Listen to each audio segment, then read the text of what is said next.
আবার কি কইছো? তিনি কি অনেক বড় পরিবারের পোলা, তবু নাকি গ্রামে 5 তলা বাড়ি আছে। ভন্ড পাটপার কোনকার।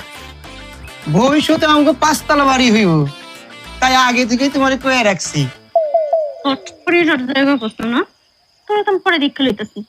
দেখ আমি তোর মারে ডাক দে, আর নতুন বউ আইছে। আমি কইতে পারুম না, আমার লজ্জা করে।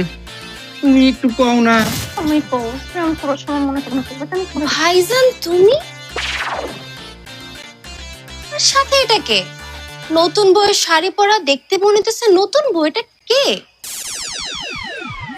হ্যাঁ, নতুন বউ।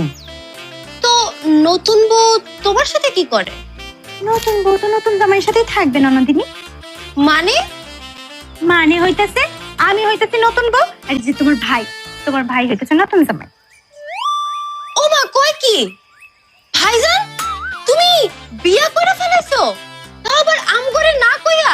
মা, ও মা, তাড়াতাড়ি আও, দেখা যাও তোমার পোলে নতুন বউ লয়ে এসে বাসায়, আমগরে না কইয়া। সাহেব বাবা, তুমি কে? এই বেয়াদব মেয়ে, বয়সে ছোট হয়ে বড় বড় কথা কস না, যা এখান থেকে।